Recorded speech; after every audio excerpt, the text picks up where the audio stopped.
সকলোকে ভাতকেৰেলা আলু ভাজিব লৈছোঁ আজিৰ কাৰণে। আৰু এইপিনে ধুনীয়াকৈ দাইল বইল হৈ দিছোঁ আৰু এইপিনে চাহৰ কাৰণে পানী বহাই ৰাখি এইপিনে ভাত বনাই দিছোঁ। ধুনীয়াকৈ ভাতকেৰেলাখিনি ভাজি লওঁ। তাৰপিছত আকৌ অকণমান কোমোৰা জাতি আনিছিলোঁ তাতে অকণমান ভাজি ধুনীয়াকৈ এতিয়া দাইলটো ঠাণ্ডা তেল মাৰি ইয়াতে আজি অৱশ্যে মই কঁঠালৰ গুটি দিছোঁ। কোনে বাৰু কঁঠালৰ গুটি খাই ভাল পায়, মই হ'লে নাখাওঁ। বাকী পাপাহঁতৰ কাৰণে দি দিছোঁ, কিন্তু মই নাখাওঁ।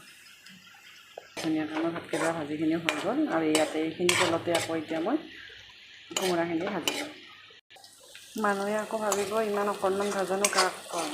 মই অৱশ্যে আমাৰ দিনৰ ভাগত বিশেষকৈ দুজনৰে ভাত বনোৱা যায়, কাৰণ মই বাৰু নাখাওঁ দিনত।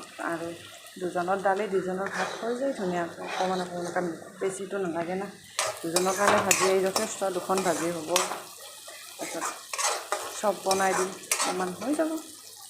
ধুনীয়াকৈ পিঁয়াজ আৰু পিঁয়াজখিনি ভাজি লৈ ইয়াতে দিব লাগিব হৈছে কোমোৰা ভাজিখিনি বনাই দিম।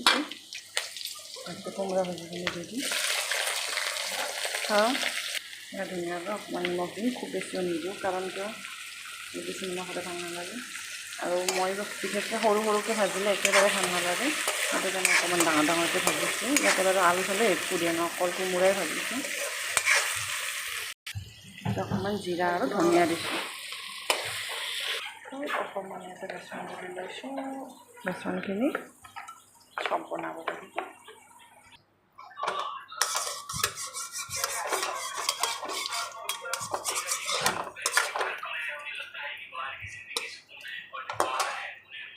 ইয়াত ধুনীয়াকৈ মোৰ খানা ৰেডি দিবলৈ।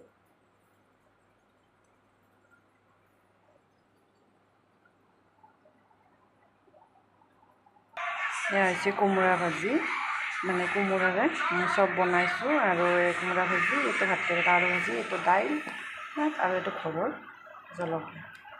আকৌ ঘৰ আহি পালোঁ, ঘৰ আহি আকৌ লাগি গৈছোঁ ফুলৰ চানেকিখন, এইখন ফুলৰ চানেকিখন। আৰু এই জোনবেৰিটো বাচি আছোঁ মই ইয়াতে ধুনীয়াকৈ। এয়া জোনবেৰিটো বাচি আছোঁ আৰু এইখিনি থকা ফুল মাৰিছোঁ এয়া। আৰু এয়া হৈছে থকাখিনি, এইখিনি যিখিনি মই এইখিনি থকাটো বাচিছোঁ, এয়া বাচনিখিনি এইখিনি। আৰু ইপিনে এতিয়া জোনবেৰিটো বাচিব লৈছোঁ এয়া।